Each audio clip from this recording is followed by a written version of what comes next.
आप लोगों को प्रॉपर्टी प्लांट एंड इक्विपमेंट के अंदर वही चीजों को रिकॉर्ड करने का है जो कि आपके है, मतलब जिसके ऊपर आपका राइट है।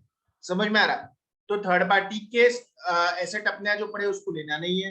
अपने एसेट जो थर्ड पार्टी के पड़े हैं, जिसके ऊपर अपनी मालिकियत है, अपना राइट है, अपना ओनरशिप है, अपने पास अपन ने उसको खरीदा है, वो अपन लोगों ने लेना चाहिए। Verify the movement in the PP schedule asset class wise. वो भी क्या बोल रहे हैं, मूवमेंट इन पीपी शेड्यूल कैसे बोल रहे हैं वो, क्लास वाइज मतलब फर्नीचर का opening, addition, deletion, closing, plant and machinery का opening, addition, deletion, closing, building का opening, addition, deletion, closing, furniture fixture का, इंस्टॉलेशंस का, ये सब का आप लोगों को देखना पड़ेगा। Check the arithmetical accuracy of the movement in the PP schedule, मतलब प्लस कितना हो रहा है, माइनस कितना हो रहा है देखना है। अब तो देखो अरिथमेटिकल एक्यूरेसी का सवाल इसलिए नहीं उठता क्योंकि सब चीजें कैसे हो रही, सॉफ्टवेयर के opening balances. Tally the opening balances previous to the previous year audited financial statement. Again, they are not talking about the financial statement; they are talking about the audited financial statement. क्यों? क्योंकि audited financial statement ही final मानी जाती है, क्योंकि उसके ऊपर auditor की और मैनेजिंग डायरेक्टर्स की साइन रहती है। For addition, for addition during the period of audit, obtain listing of all the additions of the management and undertake the following procedure. जो भी एडिशन हुआ होगा एसेट्स का, ये साथ उसके बारे में अपन लोग को देखना है। This is important. This is also very much important. Completeness में यही दो पॉइंट है जो आप लोगों को लिखना है बहुत ध्यान से। एडिशन मतलब क्या, ये साल जितने भी एसेट्स ऐड हुए हुए हैं वो आपको ऐड करने का है। देखो एडिशन करते समय आप लोगों को ये बात में ध्यान में रखना चाहिए कि जो भी चीज अपन लोग ऐड कर रहे हैं, जैसे आपके यहाँ पे फर्नीचर है बहुत सारा, आप नया फर्नीचर ले रहे हैं तो उसको अपन लोग एडिशन कर रहे हैं। पुराने फर्नीचर के ऊपर आप खर्चा कर रहे हो, उसके ऊपर खिल्ले मार रहे हैं, डागडूज कर रहे हैं, डागडूजी कर रहे हैं, मतलब रिपेयरिंग चल रहा है उसका, क्या वो रिपेयरिंग फिक्स एसेट के एडिशन में आ जाएगा क्या? मैंने रिपेयर के ऊपर 12,000 रुपए का खर्चा किया फर्नीचर के ऊपर, क्या 12,000 रुपए फर्नीचर की कॉस्ट में ऐड करूँ क्या? हाँ या ना में जवाब हो ना। रिपेयर करा फर्नीचर का, क्या ये फर्नीचर की कॉस्ट में ऐड कर दूं क्या? क्या फर्नीचर के डब्ल्यूडीबी में ऐड कर दूं 12,000 रुपए? नहीं no sir. Sir, of course इसमें नहीं है। क्यों? क्योंकि ये क्या है, ये क्या है, ये रेवेन्यू एक्सपेंडिचर है। अब देखो, अब गाड़ी ली आपने, गाड़ी ली, सपोज आपने एक बाइक लिया, ठीक है, उसके ऊपर रेगुलरली कुछ ना कुछ तो खर्चा करते रहना पड़ता ना, कभी सर्विसिंग हो गया, कभी कोई पार्ट खराब हो गया, कभी कोई पार्ट बदल रहे, कभी कोई सेवरल एक्सपेंडिचर चालू रहते। तो क्या इसको क्या गाड़ी की कॉस्ट में ऐड कर करके 1 लाख रुपए गाड़ी को 10 लाख करते क्या? नहीं, ये सभी चीजें गाड़ी की कॉस्ट में ऐड नहीं होती क्योंकि रेवेन्यू एक्सपेंडिचर है। समझ में आ रहा है? For material addition, verify such expenditure meets the definition of the capital expenditure. Capital expenditure होना चाहिए, नए फर्नीचर करे तो ऐड करो ना। समझ में आ रहा है ना? कैपिटल एक्सपेंडिचर मतलब कौन से थे? ऐसे एक्सपेंडिचर जिससे आपको एक से ज्यादा साल फायदा मिलने वाला है। छोटे मोटे खर्चे नहीं है, रिकरिंग एक्सपेंडिचर नहीं है। प्लांट एंड मशीनरी के अंदर कोई नया प्लांट लाके रख दिया, पुराने प्लांट के अंदर सब्सटेंशियल चेंज किया जिसकी वजह से एफिशिएंसी बढ़ रही, समझ में आ रहा है? नई मशीनरी लाई, नई टेक्नोलॉजी लाई, ये सब चीजें कैपिटल एक्सपेंडिचर के अंदर एड अप की जाती है। These costs include the cost incurred initially to acquire or construct an item of property, plant and equipment, and cost incurred subsequently, ये बहुत important है, to add, replace part और service it। मतलब यहाँ पे वो बोल रहे होंगे add, replace part और service it, मतलब ये भी जो खर्चा है, subsequently जो भी खर्चा होगा वो भी कैपिटल एक्सपेंडिचर के डेफिनेशन को मीट करना बहुत ही जरूरी है। पहले जो खर्चा हो रहा वो तो कैसा है? all expenses that are required to make the asset fit for use are added to the cost of asset। ये तो इनिशियली जब आप ले रहे, इसके बाद में एसेट आने के बाद में भी वही सब खर्चों को ऐड करने का है जिसकी वजह से एसेट की एफिशिएंसी बढ़ती है, वो खर्चों की वजह से एक से ज्यादा साल फायदा होने वाला है। ये सब बातों को देखना जरूरी है। In fact you need to meet the definition of the capital expenditure. कुछ चीजें ऐड करें मशीनरी के अंदर, बोले एक और उसके अंदर छोटी सी और मशीनरी ऐड करें, इसकी वजह से बोले प्रोडक्शन बहुत फास्ट होगा, तो ये जो नई जो मशीनरी ऐड कर रहे हैं ये भी कैपिटल एक्सपेंडिचर है। पुरानी मशीनरी को निकाल के नई एकदम चकचकित और एकदम कोरी नई टेक्नोलॉजी वाली मशीनरी लगा रहे हैं, ये भी फिक्स्ड एसेट की डेफिनेशन में आने वाला है। सॉरी, फिक्स्ड एसेट मतलब वेरीफाई इंस्टॉलेशन सर्टिफिकेट, इंजीनियर जाता है इंस्टॉलेशन करके जाता है, उसका सर्टिफिकेट देखो, डॉक्यूमेंटेशन देखो, बिल देखो, ये सब देखो, कौन से डेट को ऐड किया, ये सब बातें आप लोगों को देखना चाहिए। कौन से डेट को किया ये इसलिए इंपॉर्टेंट है क्योंकि मेरे पीरियड ऑफ ऑडिट के अंदर आ रहा है या नहीं आ रहा है, ये देखना भी जरूरी है। Verify if PP addition has been approved by the appropriate entity personnel and if and is as per the capital expenditure budget approved by the management। Of course जो भी खर्चा होने वाला है कंपनी के अंदर, it should be approved by the directors in the management. Very, और of course जो भी खर्चा होता, विदाउट बजट कोई खर्चा नहीं होता, ये देश में भी बिना बजट के कोई खर्चा नहीं होता। इसके लिए बजट फरवरी में आ जाता आने वाले साल के लिए। अगर बजट नहीं है तो वो चीजों के लिए फंड्स ही एलोकेटेड नहीं है, फंड्स एलोकेटेड है तो ही वो खर्चा हो सकता है। Verify proper internal procedures and processes like inviting competitive tenders, quotations, ये सब आप लोगों ने फॉलो किया या नहीं किया ये भी देखना है। जैसे 50 कंप्यूटर खरीदना थे तो अपन लोग क्या करते, इसके लिए टेंडर्स फ्लोट करते, फिर टेंडर के लोग उसके ऊपर लोग बिडिंग करते, फिर बिड में से जो सबसे कम है अपन उसको एक्सेप्ट करते। ये भी सब प्रोसीजर आप लोगों ने देखना चाहिए। तो cost of an item of प्रीपी should be as per the end AS 16, मतलब आप लोगों ने क्या देखना चाहिए कि वो AS 10 को फॉलो करता है या नहीं। AS 10 में अपन लोग जब देखेंगे बहुत लंबा AS है, 2 हफ्ते चलने वाला AS, इतना लंबा AS, उसमें सब ये बातें हैं, किसको ऐड करना, किसको क्या नहीं करना, किसको कैपिटल बोलते, किसको रेवेन्यू बोलते।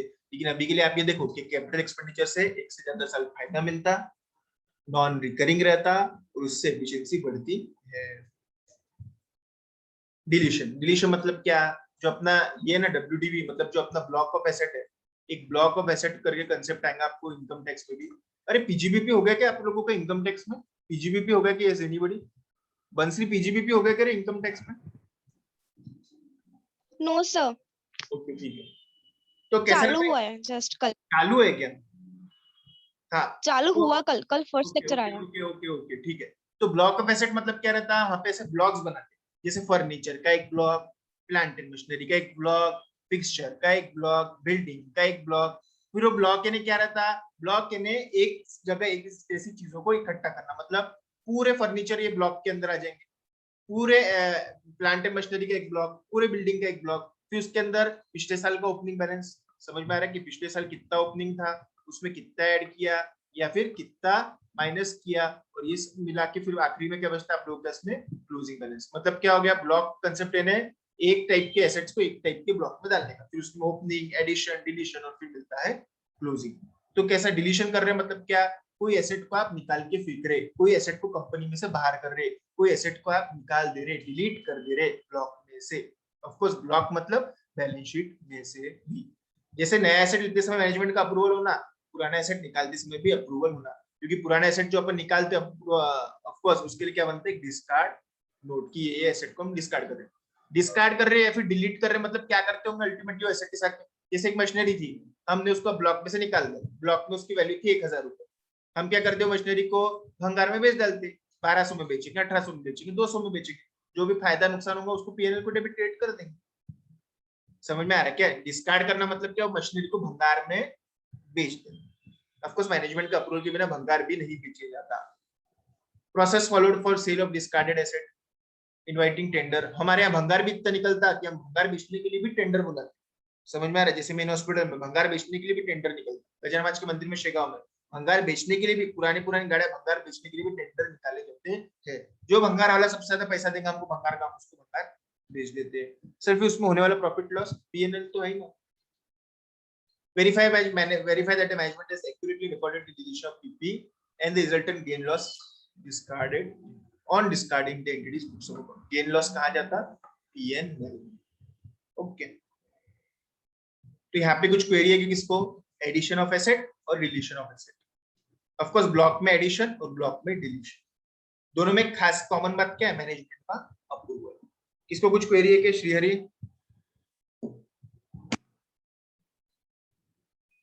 पूछो, कुछ क्वेरी होगी तो फटाफट फटाफट पूछो यार मेरे को। आज और कम लोग आए हुए यार, 21 ही लोग दिख रहे मेरे को, और कहाँ जाते हैं यार लोग मुझे पता नहीं। बाद में अगर ये लोगों का कुछ भी होगा तो आई am not responsible for this people. समझ में आ रहा है कि 21 लोग आ रहे हैं लेक्चर में, बच्चे में है कहाँ 7-8 लोग। तो if this people are not coming I am not responsible for their behaviour. समझ में आ रहा है कि ये सब पागल जैसा बिहेवियर, कभी आना कभी जाना, कभी आना कभी जाना, ये इस तरीके का फालतू बिहेवियर अगर आप लोग कर रहे होंगे तो प्लीज ये सब चीजों के लिए आप ही लोग रिस्पॉन्सिबल रहने वाले हैं। मैं ये सब चीजों के लिए रिस्पॉन्सिबल नहीं हूँ। इतने कम लोग आए हुए, कहाँ गायब हो जाते ये लोग? लोकेश कहाँ है? लोकेश भी तो नहीं आया हुआ दिख रहा मेरे को। गर्ल्स में तो बहुत ही कम लोग आते। मैंने आप लोगों को बोला था होमवर्क भेजो मेरे को, होमवर्क भेजो। कितने लोगों ने होमवर्क भेजा होगा मालूम है आपके हिसाब से? 2 लोगों ने भेजा मेरे को सिर्फ। एक वो साक्षी सिसोदिया ने भेजा और एक वो श्रीहरि ने भेजा हुआ है, बस। बाकी किसी ने तो होमवर्क भी भेजा नहीं है मेरे को। यानी कितना आप लोग लाइटली ले रहे हैं ऑडिट को, ये आप देखिए। समझ में आ रहा है कि मैंने छटाक भर का होमवर्क दिया था आपको, 1 घंटा लेके बैठते थे ना, वो होमवर्क हो जाता था। समझ में आ रहा है? उसको कितने लोग भेज रहे मेरे को? 2 लोग भेज रहे। समझ में आ रहा है? सिर्फ 2 लोग भेज रहे मेरे को होमवर्क। और बाद में फिर आप लोग क्या बोलेंगे, ये नहीं हुआ, वो नहीं हुआ, ऐसा नहीं हुआ, वैसा नहीं हुआ। समझ में आ रहा क्या? ये अगर आप लोग होमवर्क नहीं करेंगे तो इसके अंदर मेरी जिम्मेदारी बिल्कुल भी नहीं है। मैं मेरे तरीके से, पूरे तरीके से यहाँ पे कोशिश कर रहा। ऐसा नहीं वैसा, वैसा समझेगा, ऐसा समझेगा। एक दिन में 1 पैराग्राफ, 2 पैराग्राफ, 4 पैराग्राफ दे रहे अपन। समझ में आ रहा क्या? ये सब चीजें अगर आप लोगों ने होमवर्क नहीं करा तो इसके लिए मैं रिस्पॉन्सिबल नहीं रहने वाला हूँ। मैंने पहले ही बोला था कि मैं छोटा सा होमवर्क दे रहा, उतना सा करो। वाउचिंग एंड वेरिफिकेशन ये चैप्टर चालू हो रहे हैं अब 8 दिन, इसमें से छोटा सा होमवर्क दिया आज तक, उतना भी होमवर्क आप लोगों को करके भेजना नहीं। फिर आपको अगर कुछ भी करना नहीं है तो फिर मार्क के लिए भी आना मत। समझ में आ रहा है ना? मार्क किसको मिलते हैं? जो अपने पूरे एफर्ट्स लेता है ना। केशव राठी भेजा क्यों नहीं रहे? केशव राठी है ना यहाँ पे आज, बहुत दिनों बाद आया हुआ है जो। केशव राठी होमवर्क क्यों नहीं भेजा मेरे को तूने? होमवर्क भेजते नहीं तो फिर जो आप देखते बैठो क्या करना है। अंजलि का होमवर्क नहीं आया, अनुश्री बड़ेरा का नहीं आया, बंसरी का नहीं आया, दर्शन पाड़िया को बोल के भी नहीं आया, सानिका का नहीं आया, सन्मय खंडेलवाल का तो आज तक मेरे को कोई मैसेज नहीं आया, रिप्लाई नहीं आया, फोन नहीं आया, उसने कुछ पूछा नहीं आज तक के। सेजल का नहीं आया, सोमेश का नहीं आया, 1-2 लोगों का आया, बाकी किसका भी आया नहीं। देखो आप लोगों को कैसा करने का है। बाद में मेरे नाम से कुछ भी बोलना मत आप लोगों ने कि ऑडिट ऐसा हो गया वैसा हो गया। आप लोगों ने नहीं करा, इसके लिए जो भी होगा आप लोग रिस्पॉन्सिबल रहेंगे। छोटा सा होमवर्क दिया मैंने 4 दिन में, 4 दिन में आप 1 घंटा नहीं दे सकते तो क्या करूंगा मैं? मेरा पढ़ाते रहूंगा, आपको नहीं होमवर्क करना होगा मत करो। अभी आप क्लास में रहते थे ना, जब आपको समझ में आता था क्या रहता ऑडिट। ठीक है। Valuation PPA have been valued appropriately and as per the generally accepted accounting policies and practices. Audit procedure क्या है? सबसे इंपॉर्टेंट क्या रहता है, मैं यहाँ पे मालूम है, वैल्यूएशन करते समय आप लोगों को डेप्रिसिएशन उसमें से बराबर सब्ट्रैक्ट करना पड़ेगी। डेप्रिसिएशन की भी अलग अलग मेथड्स है। कौन सा मेथड एंटिटी ने लेना चाहिए, एंटिटी का फर्स्ट उनका लॉजिक रहेगा कि वो कौन सा मेथड ले।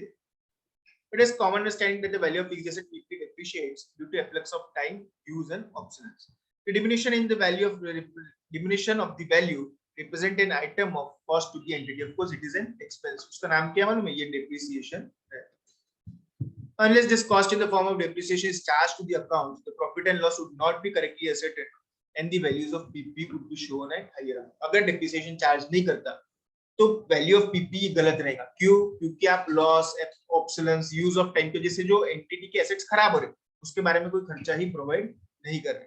मैं ऑडिटर हूँ, मैं एक कंपनी में ऑडिट करने के लिए गया, वो कंपनी के अंदर वो लोग सब बराबर करते, लेकिन वो एसेट्स के ऊपर उनके डेप्रिसिएशन ही चार्ज नहीं करते। मैंने उनको बोला आप लोग डेप्रिसिएशन क्यों नहीं चार्ज करते? बोले हमको नहीं लगता कि हमारी मशीनें खराब हो रही। बोले हमको मस्त सर्विसिंग करते, हम बहुत अच्छे से रखते, ढक के रखते, बहुत कम इस्तेमाल करते, ऐसा करते वैसा करते।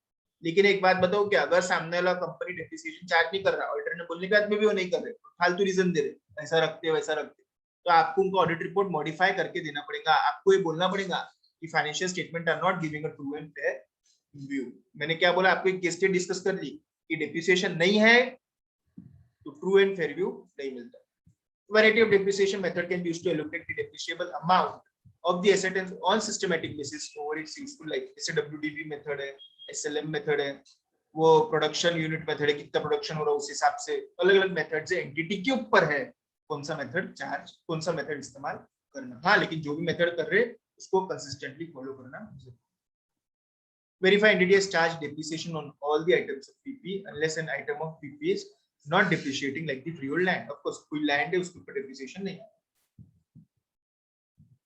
और जो भी वो मेथड फॉलो कर रहे हो सही है या नहीं है, मतलब कि वो परफेक्ट उनके हिसाब से बैठती है नहीं बैठती है। SLM इस्तेमाल कर सकते हैं, WDV इस्तेमाल कर सकते हैं, प्रोडक्शन यूनिट मेथड वाली इस्तेमाल कर सकते हैं, लेकिन उनके जो बिजनेस है उसके हिसाब से वो परफेक्ट बैठना चाहिए। Verify that the method should be applied consistently from period to period unless there is change in expected pattern of consumption of those future economic benefits. आपको चेंज करना होगा मेथड ऑफ डेप्रिसिएशन, तो बहुत बड़ी बात है। उसको चेंज अगर आप कर रहे होंगे तो आपको रीजंस देना पड़ेगा और वो चेंज भी जस्टिफाइबल रहना चाहिए। कैसा रहता है डेप्रिसिएशन? क्या रहता है मालूम है कि फ्यूचर इकोनॉमिक बेनिफिट के हिसाब से। जैसे WDV में क्या रहता है पता है कि WDV मेथड ऑफ डेप्रिसिएशन के अंदर ऐसा रहता कि पहले डेप्रिसिएशन ज्यादा रहता, बाद में डेप्रिसिएशन कम रहता। क्यों? क्योंकि नई मशीनरी से ज्यादा फायदा होता है, पुरानी मशीनरी से कम रहता है। तो इस तरीके से आप लोगों को देखना है कि उनकी मेथड जस्टिफाइबल दिया। Impairment of assets, impairment of assets मतलब क्या हो गया कि कोई एसेट की बुक में वैल्यू बहुत ज्यादा है लेकिन एक्चुअली वैल्यू उसकी बहुत कम है, तो अपन क्या करते हैं, उसको वैल्यू उसकी राइट डाउन करते हैं। इम्पेयरमेंट मतलब क्या? राइट डाउन करना, कि कुछ मशीनरी का वैल्यू जैसे बुक्स में 1 करोड़, लेकिन असली में अगर उसको बेचने जाएंगे तो उसको 1 लाख रुपए पे गया, तो मुझे 1 करोड़ को राइट डाउन करना पड़ेगा 1 लाख के ऊपर एक साथ ही। इसको बोलते हैं इम्पेयरमेंट। इम्पेयरमेंट क्यों होता? कोई मशीनरी आउटडेटेड हो गई तो इम्पेयरमेंट वगैरह करना पड़ता है। इम्पेयरमेंट असेसमेंट देखना चाहिए, मैनेजमेंट ने किया है। ऑफकोर्स ये सब मैनेजमेंट का काम है। Determine whether N item of PP is impaired. कोई मशीनरी ऐसी तो नहीं है जो इम्पेयर्ड हो गई, लेकिन इम्पेयर्ड हो गई मतलब उसकी वैल्यू एक्चुअली बहुत कम हो लेकिन बुक्स में ज्यादा है, तो अपने क्या करना पड़ता है, उसको राइट डाउन करना पड़ता है। ठीक है। Auditor needs to verify when entity is applied in test 36. ये ऐसे इम्पेयरमेंट के लिए फाइनल में रहता अपने को नहीं है। Ownership and charge, of course सारे एसेट्स क्या है एंटिटी के लिए राइट है। ठीक, एंटिटी का ओनरशिप है कोई एसेट के ऊपर, आप कैसे एस्टैब्लिश करेंगे बताओ? सिंपल सिंपल लॉजिक है, बताओ तो क्या है? क्या लगता है आपको कि एंटिटी का अगर कोई एसेट, मेरा सपोज मोबाइल है, तो कैसे एस्टैब्लिश करेंगे मोबाइल मेरा ही चाहिए? फिजिकल वेरिफिकेशन करने के लिए आएंगे आप, तो मेरे पास तो है फिजिकल वेरिफिकेशन पड़ा है, मेरे पास मोबाइल है, हो गया क्या? मतलब मेरे पास में कोई चीज पड़ी है तो मेरी हो गई क्या? कैसे आप ओनरशिप एस्टेब्लिश करेंगे कोई भी एंटिटी की कोई भी एसेट, कैसे आप ओनरशिप एस्टेब्लिश करेंगे? बोलो, yes anybody? Bill. Yes sir bill. Invoice invoice देखेंगे आप, ठीक है। इनवॉइस पे से कैसा हो जाता है, देखो इनवॉइस से कैसा हो जाता है कि जनरली एस्टेब्लिश हो जाता है कि यार इसके पास में ये इनवॉइस है, इसने ही वो खरीदा होगा। इनवॉइस के ऊपर आप क्या देखेंगे अंजलि? बहुत इंपॉर्टेंट बात,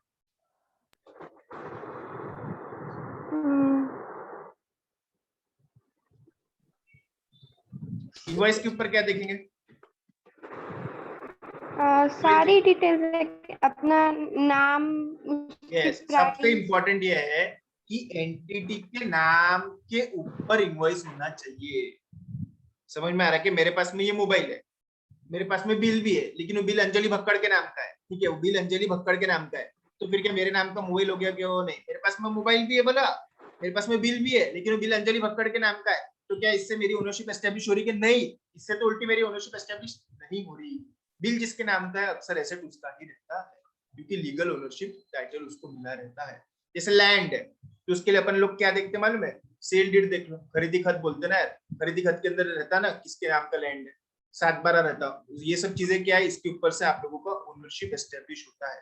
इमूवेबल प्रॉपर्टी के लिए खरीदी खत 7/12, मूवेबल प्रॉपर्टी के लिए बिल।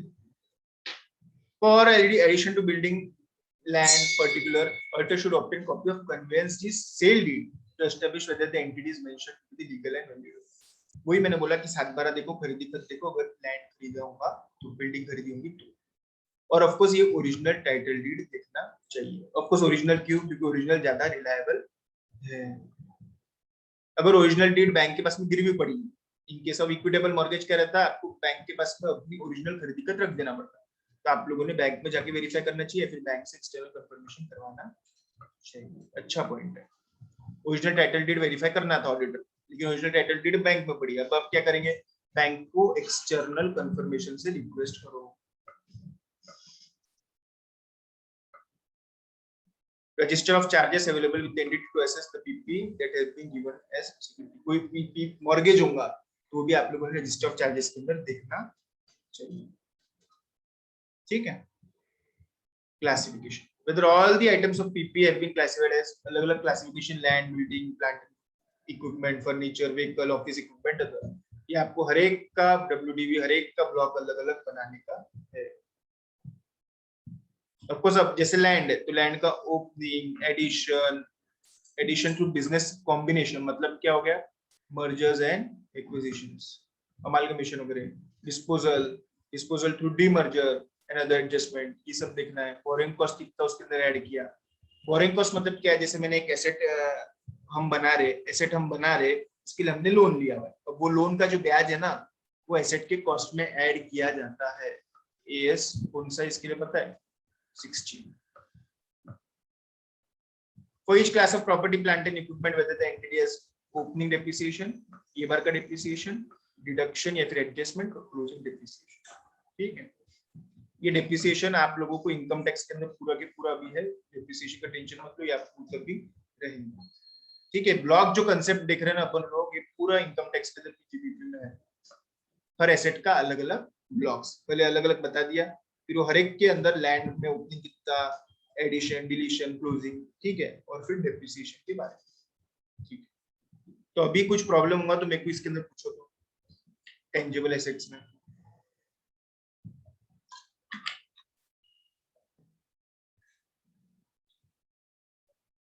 कुछ भी प्रॉब्लम होगा तो अभी पूछो, एक बार देख लोगे तो फटाफट फटाफट, और पूछो तो मेरे को कुछ भी प्रॉब्लम होगा।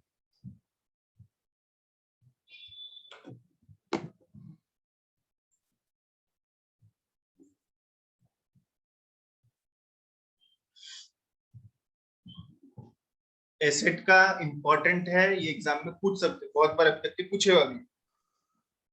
पर्टिकुलरली एसेट का जो पूछते हैं वो लोग एग्जिस्टेंस पूछते हैं या फिर कंप्लीटनेस पूछते हैं। एग्जिस्टेंस में फिजिकल वेरिफिकेशन के बारे में बोलते हैं, कंप्लीटनेस में एडिशन डिलीशन के बारे में बात करते हैं। यस, किसको भी कुछ भी क्वेरी होंगी प्लीज पूछो। अरे कुछ तो बोलो आप लोग। दर्शन समझा गया?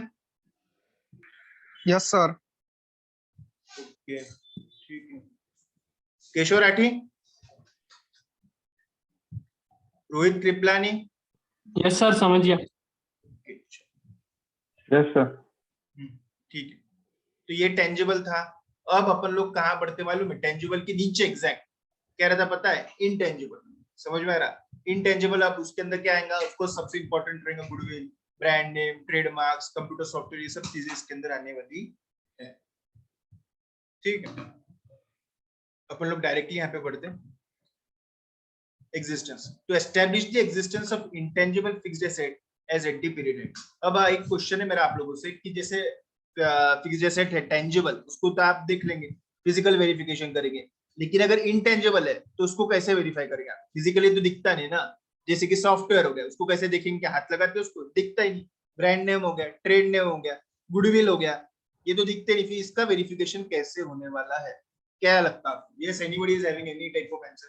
क्या सोचते हैं आप लोग कि इंटेंजिबल एसेट तो दिखाई नहीं देते ना, टच ही नहीं कर सकती, तो कैसे बताना है? एंटिटी बता रही, बैलेंस शीट गुडविल है, ब्रांड नेम है, ट्रेड नेम है, सॉफ्टवेयर है, आप कैसे उसका एग्जिस्टेंस वेरीफाई करेंगे? Yes, anybody? सर मार्केट से। सर एक। हाँ दर्शन पहले बोलो। मार्केट से। मार्केट हमारा बिजनेस है, हम पूछ हाँ, मतलब हमारा वैल्यू गुडविल की वैल्यू पता चलेगी ना। पहले एक बात बताओ कि आपको एक में कंसेप्ट आप लोगों को क्लियर कर देता। इंटरनली जनरेटेड गुडविल, अगर आपकी खुद की गुडविल है, वो बुक्स में दिखाई नहीं जाती है। किसी की गुडविल खरीदी आपने तो ही वो बुक्स में आती है। जैसे राठीपेड़े वाला है, ठीक है, राठीपेड़े वाले की बहुत गुडविल है ना, बहुत गुडविल है उसकी कोई एक पर्टिकुलर प्रोडक्ट के अंदर, तो वो खुद की गुडविल कितनी भी होंगी उसकी, लेकिन वो उसके बुक्स में कभी गुडविल दिखा नहीं सकता। हाँ, मैंने राठीपेड़े वाले को खरीदा तो उसकी गुडविल के लिए जो भी मैं पैसे दूंगा उसको, मैं गुडविल फिर मेरे बुक्स में आ सकती है। दूसरों की गुडविल ही मेरे बुक्स में आती, मेरी खुद की गुडविल मेरे बुक्स में कभी भी नहीं आती। ये आपके दिमाग में रख देना पड़ेगा। कैसे वेरीफाई करेंगे आप? लोगों की सपोज किसने गुडविल खरीदी है तो गुडविल दिखेंगे बुक्स में, ब्रांड नेम खरीदा हुआ है, ट्रेडमार्क है, कॉपीराइट है, सॉफ्टवेयर है, ये कैसे वेरीफाई करेंगे आप? यस सर मैनेजमेंट से रिटर्न रिप्रेजेंटेशन ले लेने का। बेटा एक बात बोलूं कि आपको रिटर्न रिप्रेजेंटेशन ये कैसा रहता मालूम है कि ये सपोर्टिंग है। सिर्फ रिटर्न रिप्रेजेंटेशन ले लिया तो फिर तो मेरे को ऑडिट ही करने का काम नहीं, हर एक चीज में लिखा के ले लेता। समझ में आ रहा है क्या? सिर्फ उससे रिटर्न रिप्रेजेंटेशन ले लिया हो गया क्या? नहीं ना, कुछ तो खुद का भी तो अपना है कि नहीं। और बोलो सर कंप्यूटर के केस में सॉफ्टवेयर जो कंप्यूटर में ऐड कर देंगे फिर एक तो। क्या बोल रहे? कंप्यूटर में क्या? अब सॉफ्टवेयर रहता कि नहीं, हाँ, तो वो कंप्यूटर में ऐड कर देंगे इंस्टॉलेशन चार्जेस बोल के। नहीं बेटा, कैसा रहता मालूम है कि कुछ सॉफ्टवेयर जो है, जैसे मैं ये वाले पॉइंट के ऊपर हूँ, अभी आप लोगों को ध्यान में आ जाएगा कि कुछ सॉफ्टवेयर है ना उसके बिना कंप्यूटर नहीं चलता। जैसे कि क्या? ऑपरेटिंग सिस्टम हो गया, विंडोज हो गया, है ना, उसके बिना कंप्यूटर कुछ काम का है कि आपके पास कंप्यूटर है लेकिन विंडोज नहीं है, क्या करते हो उसमें फिर? तो ऐसा जो विंडोज है ना वो कंप्यूटर के कॉस्ट के अंदर इंक्लूडेड है। हाँ, मैंने टैली का बाहर से सॉफ्टवेयर लिया 51,000 रुपए का, ये सॉफ्टवेयर अलग हो गया, ये कंप्यूटर के कॉस्ट में नहीं ऐड होता, ये इंटेंजिबल करके आपके बुक्स में दिखेगा। मैं बुक्स में विंडोज बताता क्या नहीं, क्यों? क्योंकि विंडोज के बिना कंप्यूटर अधूरा है, तो वो कंप्यूटर के हार्डवेयर का ही पार्ट हो गया हुआ है, इसके लिए उसको अलग से इंटेंजिबल नहीं बोलते आप। हाँ, टैली मैंने 51,000 रुपए का लिया, बिलिंग का सॉफ्टवेयर लिया 1.5 लाख रुपए का, ये अलग अलग सॉफ्टवेयर लिए हुए, ये इंटेंजिबल रहने वाले हैं। क्या बोला मैं, समझा क्या? कि जो software integral part of hardware है उसको आप टेंजिबली ट्रीट करते हैं, विंडोज को आप टेंजिबली ट्रीट करके, विंडोज ऐसा कुछ अलग नहीं है, कंप्यूटर ही, टैली अलग है, उसको सॉफ्टवेयर ट्रीट करने वाले हैं। ठीक है, मैं ये वाला पॉइंट को डिस्कस किया, ऊपर वाले पॉइंट। ओके, देखो कोई भी सॉफ्टवेयर अगर है, कंपनी बोलती है कि हमारे पास में टैली है, तो आप क्या देख सकते हैं, टैली इस्तेमाल करते हैं ना, बताओ कहाँ पे रखे हुए कंप्यूटर में, टैली देख लो कैसा उसके अंदर अकाउंटिंग हो रहा है, ये देख लो, सिंपल है कि आप उसको इस्तेमाल करते हैं, सॉफ्टवेयर लिया बिलिंग का, बताओ बिल निकाल के उसमें से, बताओ बिलिंग का सॉफ्टवेयर कैसा है, बताओ ऑपरेट करके, बताओ कैसे बिल निकलते हैं, वेरीफाई कर लो, है ना, एक्टिव यूज में होंगे ना, उसको डायरेक्टली आप लोग वेरीफाई कर सकते हो। जैसे उनके पास में है ट्रेडमार्क है कोई इसका, कॉपीराइट है कोई इसका, तो उसका क्या रहता है मालूम है, ट्रेडमार्क हो गया, कॉपीराइट हो गया, इसका सर्टिफिकेट रहता है ना, समझ में आ रहा है, सर्टिफिकेट रहता है ना कि आपके नाम पे ट्रेडमार्क है, आपके नाम पे ब्रांड नेम है, आपके नाम पे कॉपीराइट है, आपके नाम पे गाना है, आपके नाम पे स्टोरी है, ये सब रजिस्टर रहता है ना, कॉपीराइट रहता है ना, ये सब रजिस्टर रहता है ना। इंटेंजिबल, एक मुंबई के अंदर ऑफिस है जहाँ पे सिर्फ इंटेंजिबल चीजों का रजिस्ट्रेशन होता है। जैसे मेरा है ना एक ट्रेडमार्क है, मेरा है ना आईसीआई का एक ट्रेडमार्क है, सीए का, ठीक है, ये जो लोगो है, ये जो लोगो है ना, ऐसा उनका कुछ लोगो रहता है, ये जो लोगो है ये रजिस्टर्ड है एज अ ट्रेडमार्क, कहाँ पे, मुंबई के अंदर इंटेंजिबल चीजें रजिस्टर करने का ऑफिस है, फिर आईसीआई को इसका क्या मिलाऊंगा, सर्टिफिकेट मिलाऊंगा कि आपके नाम के ऊपर ये लोगो रजिस्टर्ड है। ओके, तो एक्टिव यूज मतलब क्या हो गया, इंटेंजिबल अगर कोई होगा तो एक्टिव यूज में है या नहीं है, ये आप लोगों ने देखना चाहिए। Since an intangible is an identifiable, मतलब अलग से उसकी पहचान है, non-monetary asset without physical substances, for establishing the existence of such asset, auditor should verify whether such intangible asset is in active use in the production or supply of goods and services. या फिर किसी को भाड़े पे दिया हुआ है, या फिर आप प्रोडक्शन के अंदर इस्तेमाल कर रहे हैं, या फिर आप सप्लाई के लिए गुड्स एंड सर्विसेज के लिए इस्तेमाल कर रहे हैं, है ना। तो कोई भी सॉफ्टवेयर अगर होगा, जैसे मैंने ऑफिस मैनेजमेंट के लिए सॉफ्टवेयर ले लिया, वो सब फाइलें उसके अंदर नाम रहता है, ये रहता है, कहाँ रखी है, सब रहता है, ये ऑफिस पर्पस के, एडमिनिस्ट्रेटिव पर्पस के सॉफ्टवेयर। टैली ये सॉफ्टवेयर लिया मैंने अकाउंटिंग के लिए, एक एक्सएक्स नाम का एक सॉफ्टवेयर लिया, वो उसके लिए हम बिलिंग के लिए वापरते हैं, एक ZW नाम का सॉफ्टवेयर हम इन्वेंटरी मैनेजमेंट के लिए वापरते हैं। तो ये सब सॉफ्टवेयर अगर हम वापर रहे हैं, इंटेंजिबल करके बुक्स में दिखेंगे, तो ये एक्टिवली इस्तेमाल हो रहे हैं नहीं हो रही, और देखना चाहिए। कंप्लीटनेस, ठीक है। In case of intangible asset that is not in active use, deletion should have been recorded in the books of account post approval by the entity's management. An amortization charge should have been ceased to be charged beyond the date of deletion. आपको में tangible assets के अंदर where and tear के depreciation रहता है, intangible के अंदर उसका नाम है amortization, मतलब उसका वैल्यू हर साल कम होते जाए। Additions to the intangible during the year under audit have been recorded appropriately in the financial statement. तो डिलीशन के लिए इतना दिया है कि मैनेजमेंट का अप्रूवल होना, एडिशन के लिए भी दिया हुआ है, जो भी नए लिए होंगे वो आप लोगों को देखना चाहिए। Audit procedures verify that the movement in intangible asset schedule, asset classes like software, design, drawing, goodwill, etc. हर एक क्लास को अलग अलग इसमें भी करना है। जैसे फिक्स्ड एसेट बता, लैंड, बिल्डिंग, फर्नीचर, फिक्सचर, वैसे इंटेंजिबल में सॉफ्टवेयर, डिजाइन, ड्राइंग, गुडविल, फिर opening, addition, deletion, closing, check the arithmetical accuracy, ये भी वैसी पॉइंट सेम है बिल्कुल। For addition during the period of audit, obtaining listing of all the addition from the management, ये भी उधर था। Of course approval by management रहना चाहिए। Verify proper internal process procedure like inviting competitive tenders, bidding, quotation, ये सब follow किया है नहीं किया, ये भी आप लोगों को देखना चाहिए। जो भी नए मटेरियल एडिशंस है उसके लिए आपने देखना चाहिए कि इंटेंजिबल करके वो डेफिनेशन मीट कर रहे हैं या नहीं। इंटेंजिबल एसेट्स की जो डेफिनेशन है वो एक अलग ही क्राइटेरिया है पूरा, उसके अंदर दो फेजेस है, रिसर्च फेज, डेवलपमेंट फेज।